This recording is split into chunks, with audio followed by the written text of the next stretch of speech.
Hey, everybody, welcome to Disrupted Science, the occasional conversation between the authors of the forthcoming book, How the Internet Disrupted Science. I'm Kent Anderson, and we're recording this on Wednesday, June 18th, 2025, and I'm here with my co-author, Joy Moore. Hi, Joy. Hi, Kent. What's up? So what is this, week 4? It's week 4, Yeah. and I think we're kind of getting the feel for it. We really Well, don't appreciate jinx it. it. We still have to get through this one. Let's leave Okay. this let's leave this to the whoever wants to watch us to let us know. Okay. I'm just being an optimist. But speaking of optimists, over my shoulder, you might notice that there's a picture of 3 Boston Bruins hockey players, Patrice Bergeron, Zdeno Chara, and in the center, number 63, Brad Marchand, who just won his second Stanley Cup at the ripe old age of late 30s in hockey, with the Florida Panthers and scored 6 goals during the Stanley, 5 goals in the Stanley Cup. I forgot, I lost track. So many goals. Was so productive. He was traded late in the season and managed to win his second Stanley Cup. And I can tell you, every hockey fan in Boston that I know of, at least, is super happy for him because it, he was the captain. He got traded. We all have problems with the Bruins ownership, but for him to have personal success and hoist the Stanley Cup again was amazing to see. So where did he go? He went to Florida? Yeah, the Florida Panthers, this is their second consecutive Stanley Cup victory.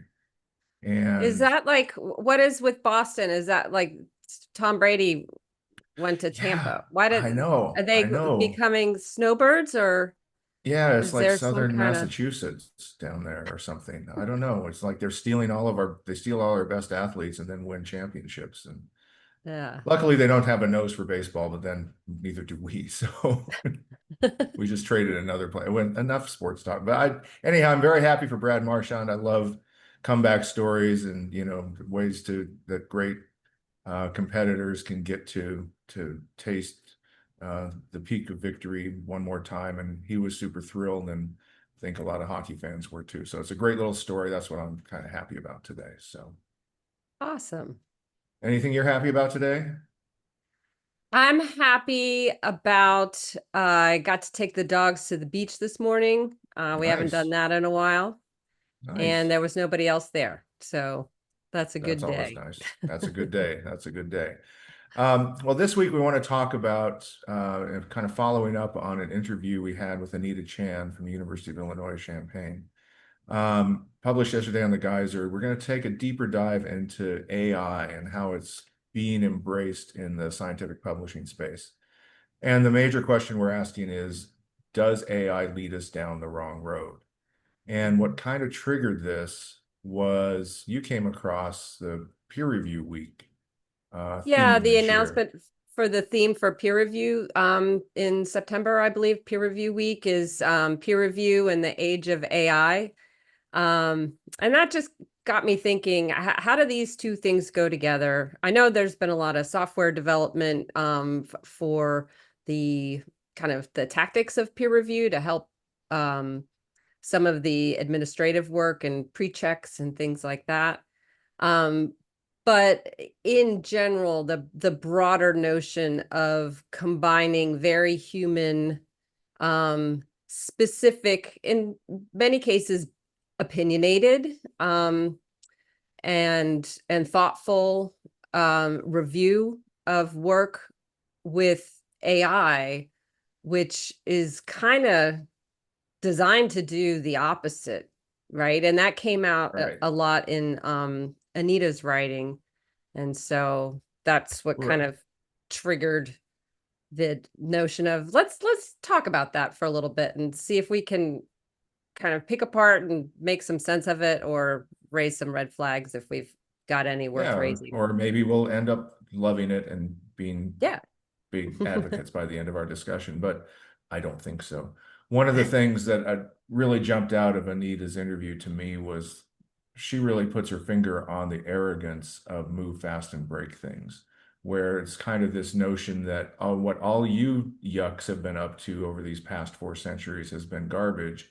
Now here we are, we're going to move very fast and make things in ways that only we brilliant people can figure out, and we're going to break all your things in the process. But whatever we do, is better. And I think that she has a fundamental issue with that, as I think we all should. And we have to kind of And I test think everything all the another time. Yeah. aspect to the move fast and break things in tech is you're not going to get it right on the first time, so don't slow down and try to get it right. Right? Right. Perfect is the enemy of good. So you're going to Right. break some things along the way to get Right. there. And good is the And enemy of breaking things. right. Yeah. And And so and I think it was don't be afraid to break things in the process because eventually, by doing that, we'll get to the right solution. right, Um, right. It's part of a process of breaking yes. and rebuilding and all of that. And I think a couple of other things that she focused on was how AI tends to amplify what she calls majoritarian views. Mm-hmm. And I don't know that that fits with science, right? Because No. science is about moving forward. It's a process. It's not about answers necessarily. It's about getting another step in the process. And scientists like to be proven wrong if they're sincere Right. about it. And so I think if you're using systems that use inference engines to amplify majoritarian views, you're going to have a more of a commoditized system and not have the humans who recognize when breakthroughs are happening. So, Mm-hmm. Well, that makes me think, let's talk for a minute about where in the spectrum of medical research and clinical information, it is good to have a majority view and where consensus is the goal. That would be in the guidelines, right? That go through mhm, committees within societies. And these are processes that take a look at all of the literature, all of the individual reports that have bubbled up through the literature. And then it takes a committee, sometimes years, months to years, to hash out how to get to a consensus that is worth recommending as a change in practice. mhm. Um, but that takes a lot of perspectives, and it's what the ACIP committee is used to doing, right? Right, That takes right, human beings with individual viewpoints and bits of expertise to come together to come up with a recommendation that's going to be the best for the greatest number of people. right. Um, and I But it's can't not a, imagine but how that, there's not an answer necessarily. They right. have to arrive at an answer, but the Yeah, it's answer, they not a, know it, the imperfections in it, they understand it, they've discussed it, they fleshed it out, like we're doing here, right? it's not a flattening. It Right, is a negotiation to get to a consensus. right. And um, And those same people may be back next time and say, last year, here's what we got wrong. They can iterate on it. And they do so. One of the things that AI doesn't seem to do well is iterate consistently. So it tends to want to, it can draw different inferences at different times based on what how the question is posed or the input is arranged, how the prompts are customized, and mhm. just what it, it almost seems a little bit moody. But one of the things it brings to mind a story when I was at New England Journal of Medicine, one of the first times I attended one of the big review meetings, they brought forward a paper that had been rejected 11 years earlier. But it Wow. had been, yeah, but it had been rejected with the note of, we think you're onto something here, Hmm. but you don't have a patient population large enough to demonstrate what you're postulating and to convince us that it's true. And so they came back, they took that and they gave them all sorts of other feedback that experts in the field would give them. They came back 11 years later after getting a patient population large enough, running all the tests, developing the drug and all of that. And they came up with it's one of the MAB cancer drugs. I forget which one it was, but on PET scans, you would watch people who were treated with this and it would just, your cancers would just vanish. Mm. It was a miracle drug for certain cancers. And I don't think an AI system would have said, oh, I think you're onto something here, and encourage people to go off and do a better study and have the Yeah. expertise to do that. So, those are the kind of breakthroughs that I don't think that amplification of majoritarian views would catch. Hmm. And also the longevity of the editorial group at the Right. journal. The institutional Um, memory. yeah. Right. Yeah. But you were talking about guidelines, and we were talking earlier about systematic reviews and how those are now so difficult to do. Can you talk a little bit Yeah, about there that? were a couple of really good papers that were published at the towards the end of last week. One was in Feb's Letters, and I think these authors did such a nice job. So I want to make sure that I get their names and the name of the paper right. Um, Yeah, I'll try to put it up in a caption yeah. Hold on. or in the notes. Look in the Okay, show notes. in Ooh, the we get show to say notes. that. Yeah, you can link below, That's like and right. subscribe. Look All right, so at this us. paper was by Jenny Barrio and Otto Kaliokoski, and I'm sure I got those wrong, so I apologize. But it was in the Scientist Forum section of Feb's Letters, May 21st. It was published a little while ago.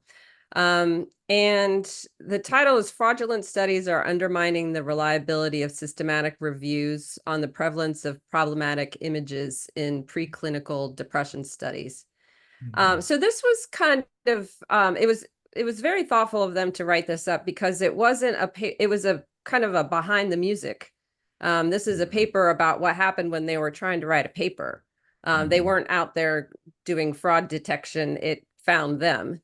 And so they wrote up their experiences and, to raise a concern that with the number of fraudulent images that they found as they were trying to do a proper vetted, cast the wide net systematic review, once they got into analyzing the images with software, they found that a good proportion of papers that came up in their search as candidates had to be discarded because the images were fraudulent. Mhm. Um, and that's hamstringing researchers who not only have to take more time to filter through what they're including in their reviews, but it makes them wonder, what they can trust. Right. And there was Well, a and I think sec. that gets to one of the, oh, Mhm. sorry, go ahead. No, Go you ahead. go ahead. Well, I don't know if I'm going to step on your toes, so Go you go. ahead. Well, okay, it brings to mind. So there's a group in orthopedic surgery that said they're going to stop using uh, allowing papers based on public data Hmm. because those papers are being misused, which means those papers are out there, which AI systems may be ingesting Yeah. bad interpretations of public data. You have the NHANES group doing a similar thing.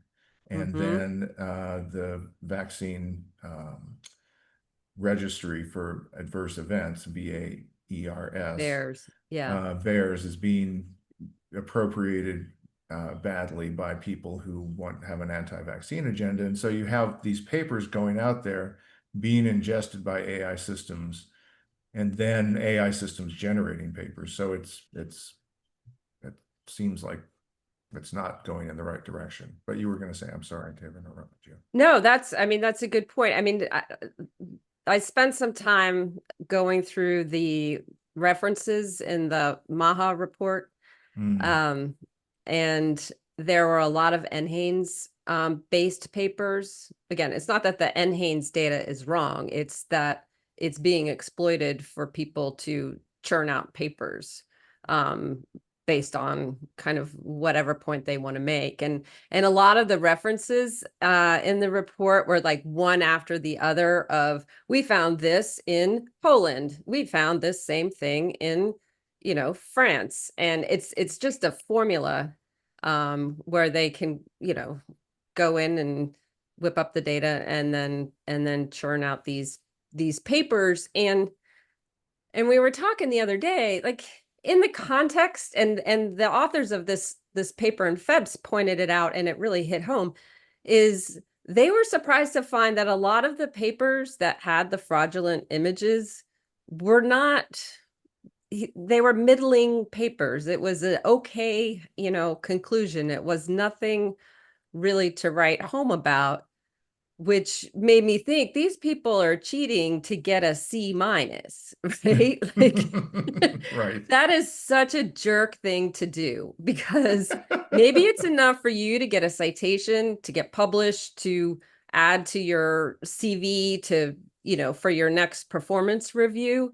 But this junk is going out there like confetti into the wind, Right. for other people to have to sort through. Yeah, Um, absolutely. and that brings me to the second paper that came out last week. And this one was published in JAMA Network Open. And this one was about, not about images, but about citations. So citation contamination by paper mill articles in Mm, systematic reviews of the life sciences. And this one kind of took it to the next level of calling into question, what does it mean to do systematic reviews, today in the future, when the purpose of systematic reviews is to represent what's there. right. And if retracted papers have already been incorporated, um, what does that mean, Right. for Right. the future? Yeah, and there's a lot of issues with what's ingested into AI systems as far as what the source is, whether it's marked as retracted, because so many of the, when what we call the automated box of confusion gets triggered, all these copies go out to repositories, to PubMed Central, to ResearchGate, to Sci-Hub, all these places that, Facebook's Llama has been found to be crawling these, shadow libraries to get content. They're crawling preprint servers, and which version are they ingesting? Is it marked as retracted? How do AI systems treat retracted papers? We don't know. And Mm-hmm. there are a lot of questions that, I think could be seriously asked of these systems as far as what they're doing. Um, Yeah. but there are a lot of And Web of, financial stakes around it too, right? talk more about that. What were you going to say? I'm sorry. Well, no, I was just going to say, on in terms of the retractions, there was a piece that ISI put out. Mm, Um, it was the senior editor at Web of Science, I believe, and because the impact factors came out today, I think, yeah. explaining more about their rationale around um, taking out retracted papers from the calculations. And it would be great to get their opinions as a group that does this through their systems, and they have to, I'm sure there's a bit of manual judgment involved, and clearly they have to do it at scale, and it's still a small percentage, um, but it would be great to get their take on what they think that would take spread out across um, the rest of the citation networks, and whether that's something that could be managed by AI. Yeah. Don't know. I mean, that's an interesting application, but that gets back to some of the questions. But also, my point I was going to move on to a point about how the kind of drive to embrace AI is partially driven by financial stakes, right? Hmm. Publishing companies want to look, especially the bigger commercial ones, want to look good on the market by having AI systems, because if you don't, you're a laggard, right? Right. And if you aren't embracing it as a professional, you might be viewed as a laggard too. So there's a professional incentive to, have peer review week talk about AI, and everybody kind of get behind that, because it's like, well, aren't I cool and aren't I cutting edge? But at the same time, what Anita Chan's interview kind of brought us back down to earth is that this mindless chasing of technology for years has done nothing really good in a lot of ways, and it's empowered people who have kind of questionable incentives. There are all these arms races. There's kind of this inevitability about AI that's been driven into our minds and we've accepted. And there's political stakes now. Who's going to own the AI? Who's going to run it? Who's going to have the power over it? Who's going to understand how it behaves?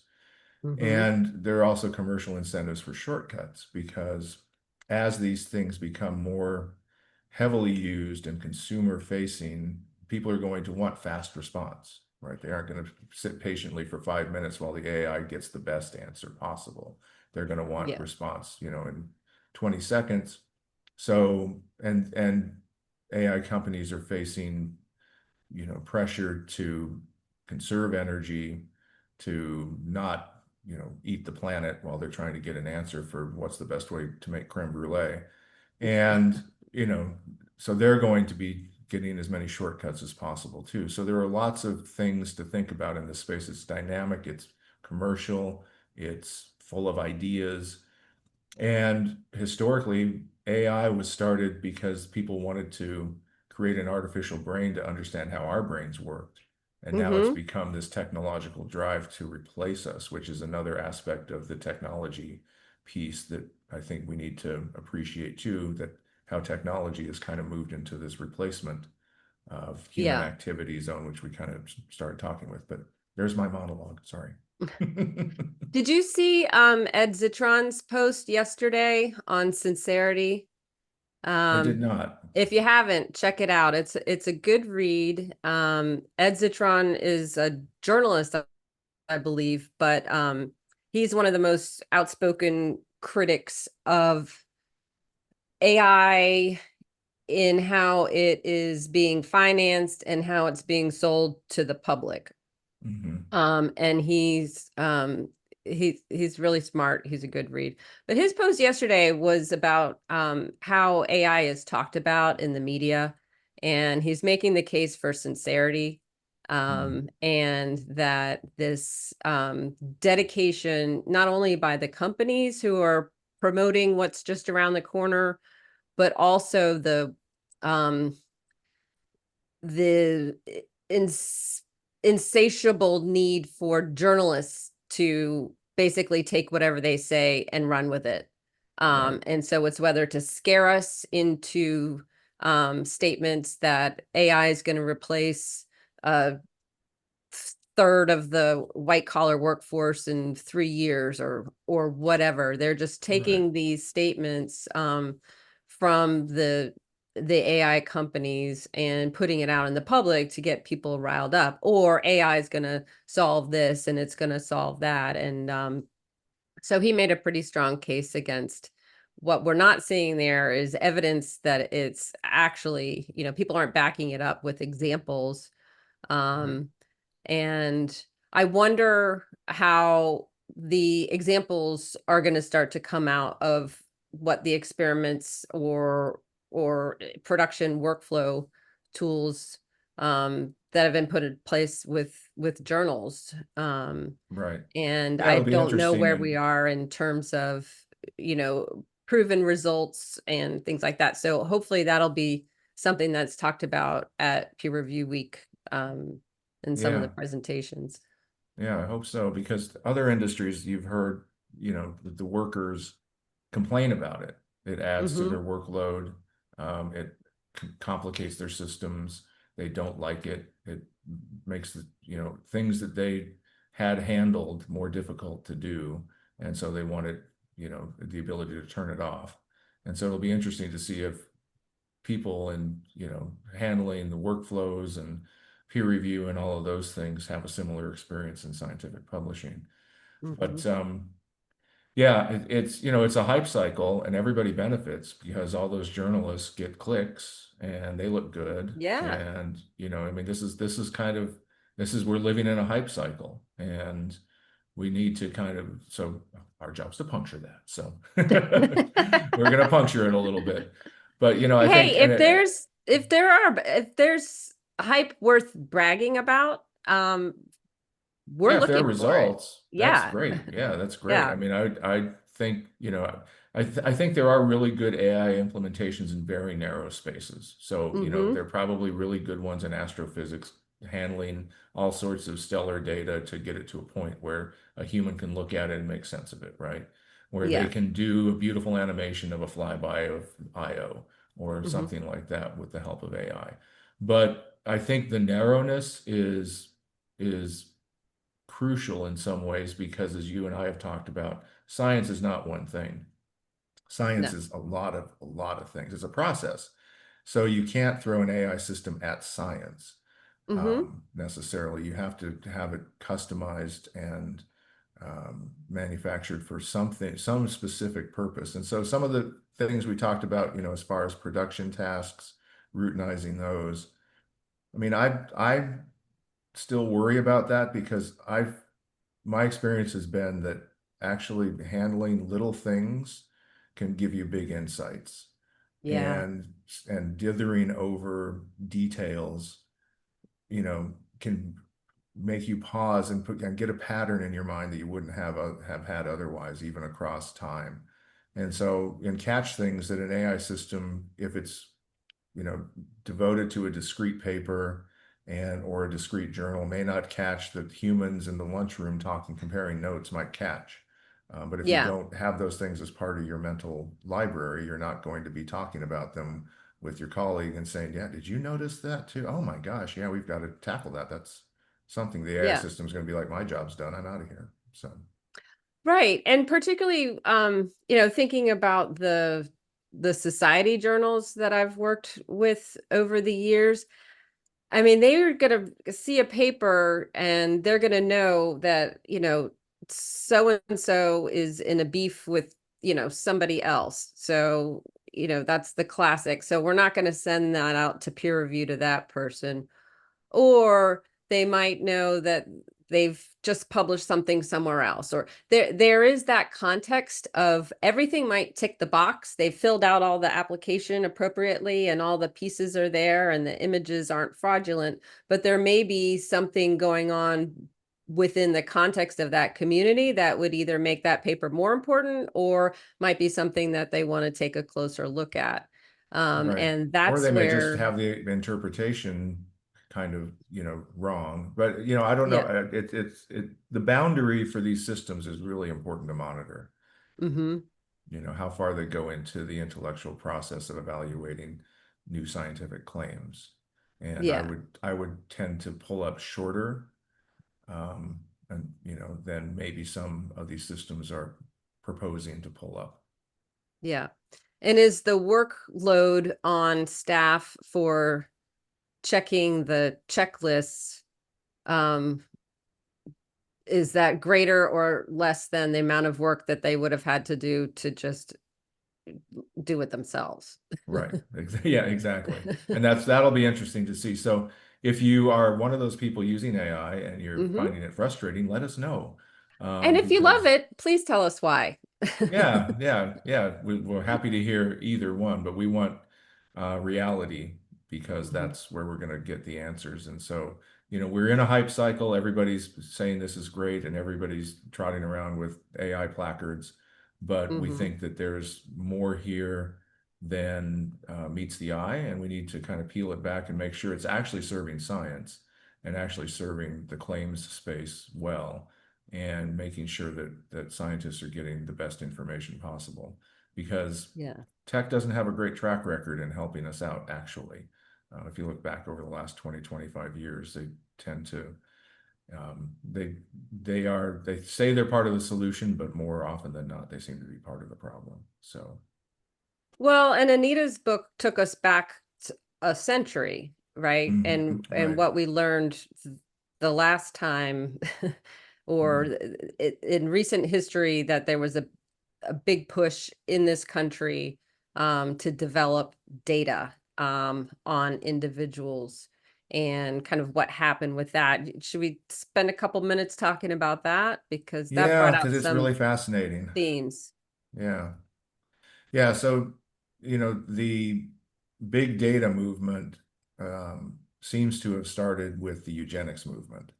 Mm-hmm. and categorizing people based on photographs, photography, um, personal data, measurements, things like genetic, genealogy, or recording their personal histories or race or whatever, and then cruelly applying that to diminish certain groups and elevate other groups, and kind of with the whole idea that there was a way to make people better, or get rid of the people who were a burden on society. And there's a little bit, like I mentioned earlier, a little bit of a thread of that here, where you humans aren't doing your peer review quite right. Let us build a machine that can do it better. But we don't know what kind of assumptions are inside that machine, right? Mm-hmm. And there's a worrisome trend about how people in Silicon Valley think about others, right? There's a history uh, of misanthropic views, a history of fatalism. I mean, they've got their bunkers in Hawaii, and their escape yachts, and there's a history Your of medical racism. emergency kits. Right. Yeah. Their history of racism and sexism, and in the data, because again, bringing data from the past forward and making inferences around it brings a lot of old opinions about others with it too. And Mm-hmm. it's not necessarily that data is a clean slate. Data, because like you were mentioning, big data started in eugenics. Big data is not a panacea itself. And so you start putting big data into an inference engine, and from many, many academics have found repeated problems with the kinds of crime that these systems identify. They tend to leave white suburbs alone and concentrate Mm-hmm. on areas of urban areas with minority populations, because that's where the police have historically looked. And so these systems are like, well, that's obviously where you look. And Right. we're entering an era now where, like we talked about last week with our gaslight journals, people are purposely filling the scientific space with misinformation. Yeah. And how are these systems going to deal with that? And and these people tend to have a little bit of soft eugenics themselves, like let people die of COVID. We'll have Mm-hmm. herd immunity when we get the most physically able to resist the disease as leftovers, once we let the disease go through the weaker members of our society. And so there's a lot of Yeah, layers and here. Anita was talking about the at the turn of the century, that as the data collection took off, that the people found a pleasure in being included, because Hmm. in this personal way, because that means you get to compare yourself to other people. Right, And so that really played into, oh, are my, is my heritage better than yours, and things like right. that. And a lot of that sentiment is coming through in what the Maha agenda is about. Hmm. And going through the report, which I really didn't want to do, but I was interested in the references, Thanks for taking one because for the team, Joy. yeah, if anybody wants it, I have it formatted and organized. If you get a friend to take out a subscription to the Geyser, I'll give you my copy of the Maha Ooh, references. bonus, bonus. Okay, we'll put a graphic for that. um, but the there's a the themes are, um, everybody is sick. Up until a month ago, 2 months ago, we thought we were okay, but now we're here to tell you that there's something wrong with all of you, Hmm. because of corruption, this, that, and the other, all these Right. things. Pharma, environment, everything. Right. And so monitoring, um, wearables is a big thing that came out the other day. Let's make junk food not cool and Apple Watches way cool, Right, Um, right. but it's Glucose using, monitors for everybody. yeah, oh yeah. Ugh. Yeah. what happens after I eat ice cream? Is that what we're supposed to be thinking Right. about? Shocking. But yeah, but it's putting us in that mindset, is that if I'm not tracked, if I'm not following the rules of these experts, um, then I might be in the other group. I want to make sure that I'm in the in group. Well, the distinction I always make in my mind to make it clear what is going on here, at least for me, is it used to be that people built things for others to make their lives easier, right? So people invented the bicycle to make walking more efficient. You could get farther with the same number of steps, so to speak. Or they Mm-hmm. built cars to make it so you could drive, you could get to where you wanted to go faster, right? Now we've switched into this mode where we're going to change you. We're going to change Right, because you you as a need person changing. because you There's need something, changing. You're yeah, imperfect. Something's wrong with you. So it's no longer about building tech. It's not about building tech to make your life easier.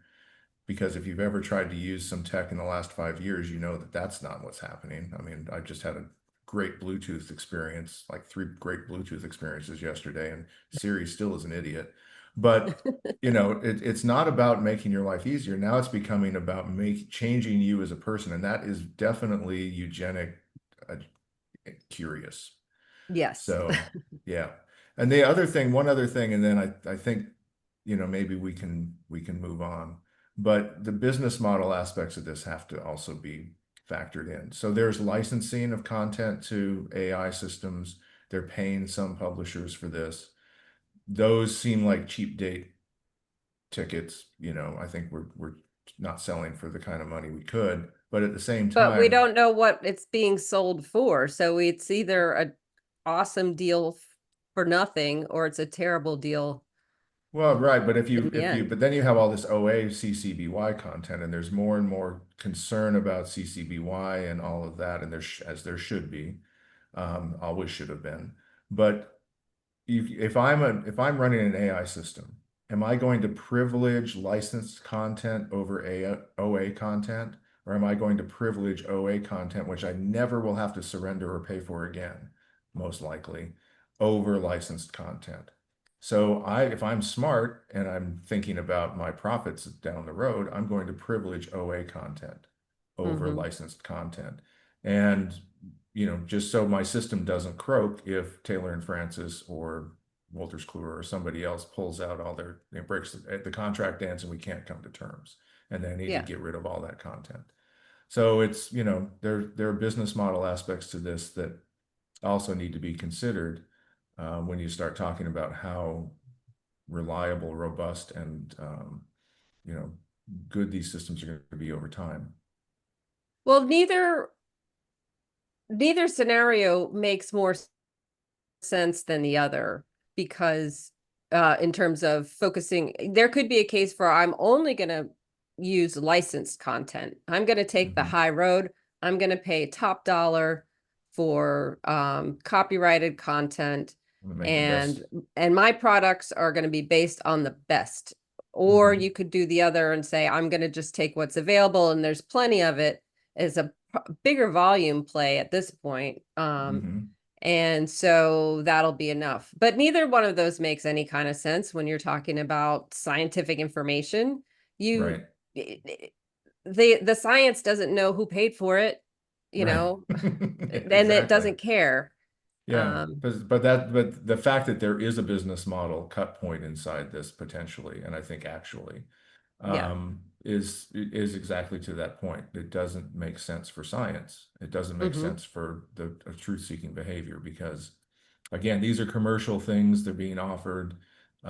They don't necessarily have to do with anything but like helping with the hype cycle and helping commerce move forward. But so I think that's a pretty good overview of some of our thoughts of this. Are there other things we needed to cover? Um, I was just going to give my um, horrifying AI research anecdote, Oh, please. of and it came back around this week as we were looking at some things. It was a couple months ago, and I was playing around with Perplexity as I was doing some research, and the research was on the global burden of disease study, and all the papers that are published, that have hundreds of authors. I don't even know how many, but most of them are published in the Lancet, and they're very high profile papers. And that research, I was doing that as part of talking about impact factor. And as I was digging deeper into the history of the global burden of disease study and learning some fascinating things about that, some of them are in the book. And but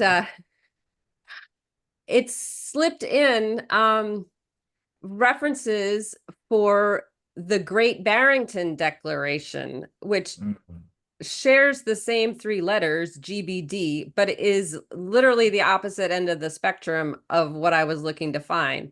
One was about a massive collection of data that's being used to help everybody, and the other was this quasi, what did you say? It was a legal Well, yeah, it firm started that by the came up with American it. Enterprise Institute. The Koch Yeah, brothers got a couple of got Bhattacharya and Kuldorf and someone else together to write up this sort of soft eugenics yeah, COVID stance that everybody had to respond to, and it's become notorious, but it's definitely not science. It was something where the Koch Industries and the American Enterprise Institute wanted to get everybody back to work as soon as right. possible. And Yes, and so you've got, again, science versus um, commerce and intent and business interests and right. disguised as science. So, Yeah. yeah. Um, and of course, that's Martin Kohlsdorf and Jay Bhattacharya were uh, behind the Great Barrington Declaration. And Yeah, so, Bhattacharya is now the head of NIH, and Kuldorf just got put on the new reconstituted yeah, instant. after Yeah, he got kicked off, he got kicked right back on by his good buddy, by his RFK good buddy Jr. RFK, Yeah. friend to all. So anyway, if you're looking for, I mean, I know how hard it is to disambiguate acronyms, in taxonomies, but these two don't go That's together. horrifying. Yeah. That's terrible. That's a great story, but it's absolutely terrible that it happened. All right, so we're going to move on to discoveries of the week. Mm-hmm.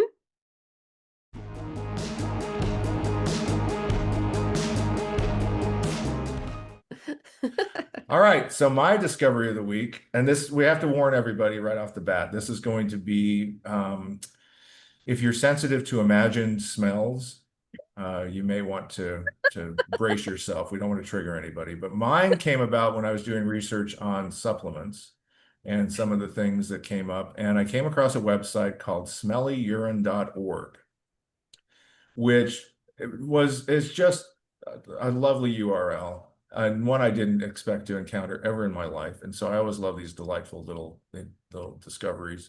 And it's a site that takes you through what happens if your pee smells funny and what you might want to, think about and when you might need to call the doctor. And What was your Google term that brought you to this miracle website, Kent? I forget. I think it was something about something I'd come across that said something that this supplement will make your pee smell funny. And so I just put in, why does my pee smell funny? And I got to smellyurine.org. Some days are better than others. What can I say? But it also reminded me of one of my favorite scientific studies recently, which was, I thought that I knew that if you ate asparagus, that you had a 50-50 chance of having the enzyme that would make your pee smell funny after you ate asparagus, right? Mm-hmm. And, it turns out half of my family has that experience and half of my family doesn't have that experience, so it kind of held up. But what the more recent research found is that it's not an enzyme that makes your pee smell funny. Everybody's pee smells funny. It's only that half of us can smell it. So our noses are So our different. noses are the source, not the Yeah. pee has the same chemicals in it no matter what. You're still peeing asparagus, but only half of us can Ah, smell it. So it's like the cilantro kind of thing, only half yeah, of us like find super it. It's like taster. soap, right? Yeah. So I thought that was really an interesting flip that science found where it's like, okay, your perceptions are actually upside down. And I love that kind of stuff. So those are my discoveries of the week. Wow, so many people are going to have to change their dating profiles of whether they have smelly asparagus pea or not. They need to Right. know, can you smell my pea or not? All right. Swipe right on that one. All right. Well, my discovery of the week is also olfactory related. Uh, over the weekend, I went to the good Walmart. I don't know, down here, that's a thing. If you tell someone that you go to the Walmart, you said, did you go to the good one? I said, oh yeah, I went to the good one. Because there is a bad Walmart. Um, and I was in the health and beauty section and I saw uh, a shampoo that is Dunkin' Donuts branded, Boston cream pie scented shampoo. And it That is is the good by Walmart. that's what they have at the good Walmart. You can't get that at the bad Walmart, I'm sure.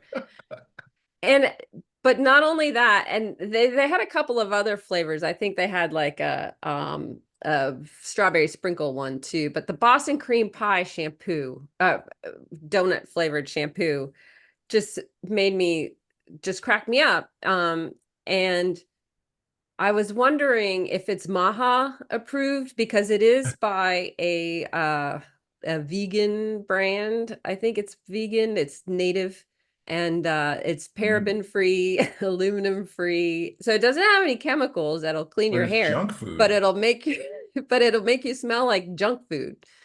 And other people will be tempted. Oh my gosh. Or is it some They're kind treading, they're on a fine line there. They're on a fine line there. yeah.